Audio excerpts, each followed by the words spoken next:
Then on Sports Central, we go over our next schedule preview of this offseason, and it's going to be over the Kentucky Wildcats, one of the top teams in the SEC in the 2021 season.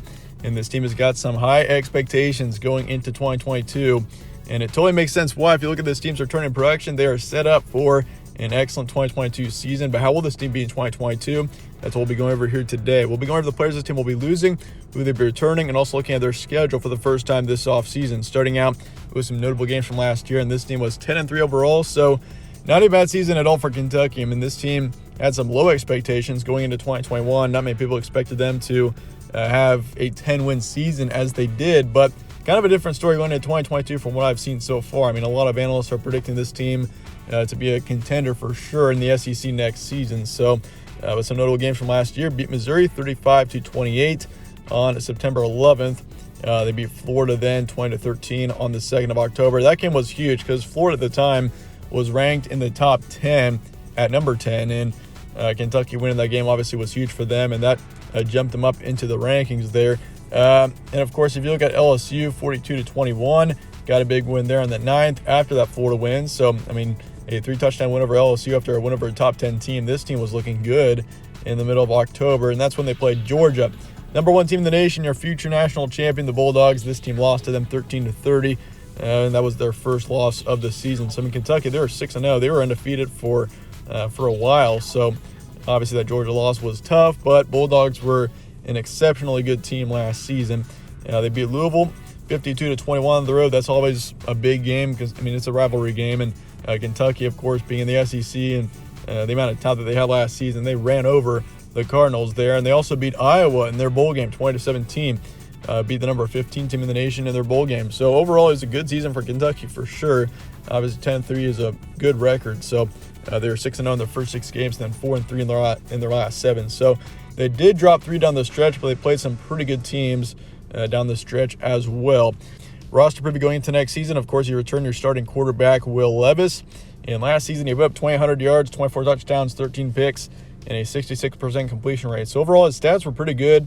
I mean, the interceptions were a little bit high, and so your turnovers were a bit high last season. But overall, I mean, he had some good stats considering this is just his first full season as a starting quarterback in college. It was not bad at all, and I mean, we really didn't know what to expect out of him going into 2021. Of course, the Penn State transfer, so we really didn't know too much. But Will Levis, not a bad season for him. He also rushed for nearly 400 yards and 9 touchdowns in the 2021 season. Running back core, of course, you got Chris Rodriguez coming back. That's going to be a huge return.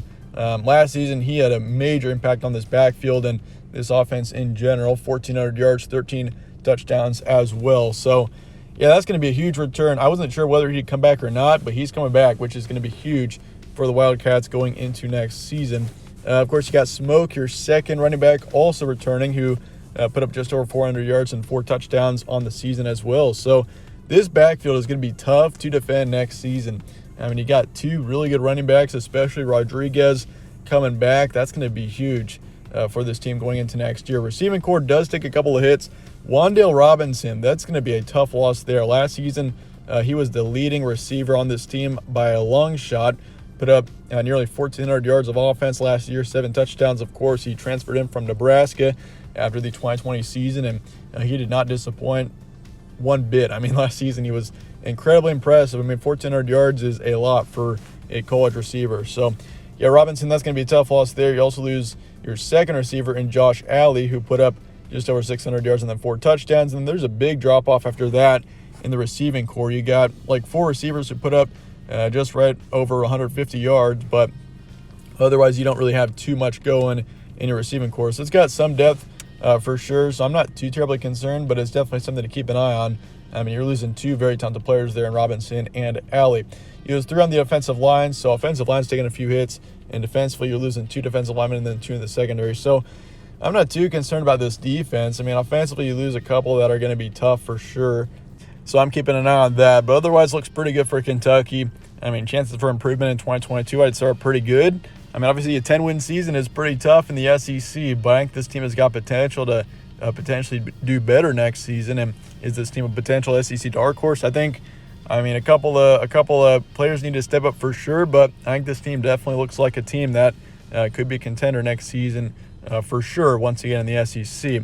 Transfer portal and recruiting going into next season. Of course, this team has been extremely active in the transfer portal, and they really haven't brought in anyone too notable. I mean, they brought in a couple of receivers, Javon Baker from Alabama, and then Tavion Robinson from Virginia Tech, who definitely are going to be good to add to that depth of the receiving corps. So, I mean, this receiving corps loses a couple of big guys for sure, but you do bring in a couple of receivers that show potential. So, I mean, Kentucky, I'm not too terribly concerned about the receiving corps, but it's definitely, once again, something to keep an eye on. But you do lose a few players as well. You lose Dort, who is a defensive back.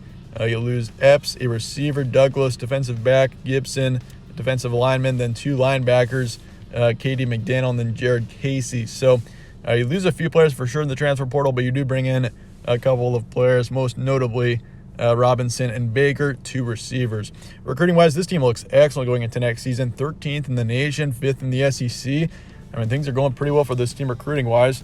They got 10 4-stars coming in and 10 3-stars as well. So overall, I'd say transfer portal and recruiting look pretty good for this team, especially the recruiting side of things. But that's it. Let's look at your schedule now going into next season. Of course, you start off the season against Miami, Ohio.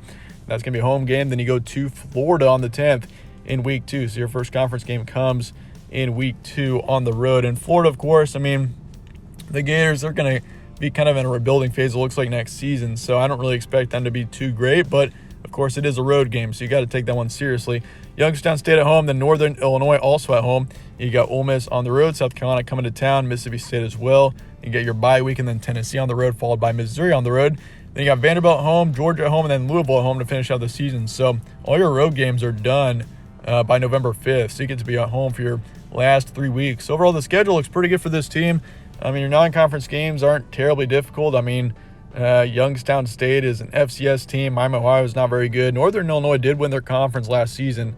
That could potentially be a close one. But Northern Illinois, I just don't feel was very good last year, despite them winning their conference. I mean, they played a lot of close games. But, otherwise, Louisville, of course, you're the end of the season. So, this schedule isn't terribly difficult. Georgia's going to be tough. Florida, of course, could be decent. Ole Miss, I don't know about them. You don't have to play Alabama or LSU or any of those teams. So, overall, the schedule sets up pretty well for them to definitely make a run at the SEC East title. But, of course, Georgia is the clear favorite right now to still win that division. But we'll see what happens. First half of the schedule here, I'm going to say Miami, Ohio is an easy win. Florida, I'm going to favor Kentucky in that game, but it's going to be close. Youngstown State, Northern Illinois, both easy wins. And then Ole Miss on the road. The Rebels will drop off a little bit next season. I don't expect them to be quite as good. So I'm going to favor Kentucky in that game as well. And then South Carolina, of course, kind of a wild card team with Spencer Rattler going in, a couple of key players going in there. And so South Carolina, they could be a good team. They'll get to a bowl game for sure next season at least. But I'm going to favor Kentucky there. So I do favor the Wildcats in their first 6 games. Looking at the second half here, Mississippi State, Tennessee, Missouri. All 3 of those games I also favor the Wildcats. Vanderbilt at home, easy win. Then Georgia.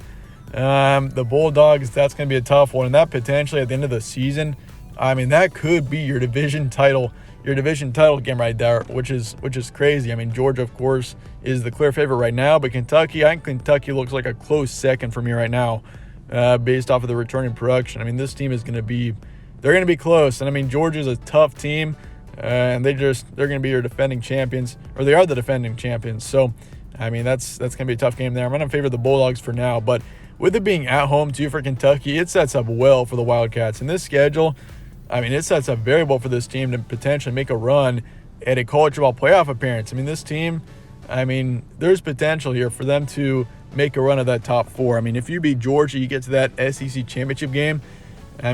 Obviously you win that, you're in the college football playoff. So, this team shows potential. I'm going to say record projection 8-4, 2-11-1. The ceiling isn't 12-0. I do think this team takes a loss at some point, whether that's the Georgia game or some other game. I do expect them to take one loss for sure. But, this team, wide range of possibilities. I think this team is definitely at least an 8-win team next season. I'd be very surprised if they weren't. That'd be a huge disappointment if they weren't. But that being said, appreciate you guys watching as always. Let me know your thoughts in the comments below on Kentucky.